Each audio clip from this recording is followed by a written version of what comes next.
Santos nga misa gipahigayon sa Cebu Metropolitan Cathedral subay sa kasaulugan sa kapistahan sa Immaculate Conception. Adunay live report dito si Nico Serino. Nick.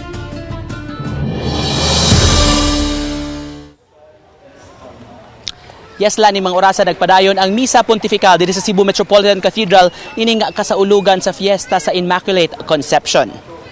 Alas 4 karong hapon lang gisugdan ang Pontifical Mass dinhi sa katedral nga gipangunahan ni Cebu Archbishop Jose Palma kauban si Bishop Emeritus Antonio Ranyola ug mga kaparian. Sa iyang wali ang arsobispo nag-awhag sa mga tawo nga sama kang Maria mutuman ug musubay lang sa unsa may kabubuton sa kahitasan ug musanong lang niini. Niauhag si Palma sa mga tao nga bisan kon nakasinati ta og mga problema karong panahona padayon lang sa pagpalig-on sa pagtuo nga taliwa sa mga pagsuway masagubangan ra gyud kini.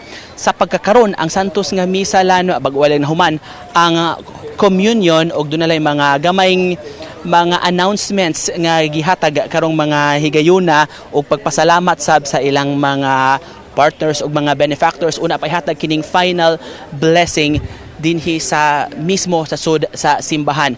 Samtang dinhi sa gawas nga bahinlan, kung inyong mabantayan ito pakita karon nagiandam na kining karo nga luwan ang imahen sa mahal nga birhen kay pagkahuman gyud mismo nining Santos nga misa ipahigayon man ang usa ka prosesyon palibot dinhi sa katedral sugdan ni karong taud-taud human nining Santos nga misa ug pangunayan sa mismo sa arsobispo sa Subo. Babay na mga tawo ang nagtapok diri gawas sa karo ug nagpahulagway sa imahen sa mahal nga birhen. Ang ruta ning maong prosesyon nga himuon karong taod-taod lan mogawas dinhi sa katedral, mo dimano ni siya paingon sa may Osmeña Boulevard, dayon mo left turn na ni siya lan paingon sa MJ Cuenco, diretso na ni siya paingon sa may Zulueta Street kining sa may Parian area.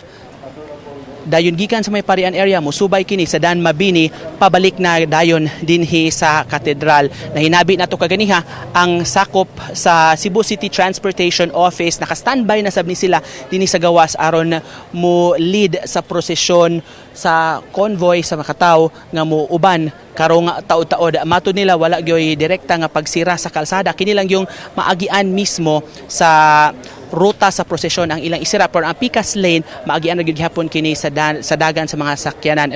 Expect hinon sila nga dili kayo bugatlan ang trapiko ni mga orasa tungod kay holiday man sab karon dinhi sa atong nasod human gideklara nga piyesta opisyal kining fiesta sa Immaculada Conception. So nag-andam na dirilan karong taud-taud pahumanay na ang Santos nga misa ug mag-final blessing na una pa manggawas ang tanan alang sa himuon nga prosesyon sa imahen sa mahal nga birhen. Mo kanang latest gikan dinhi sa katedral. Alan? Okay, daghang salamat Nico Serino.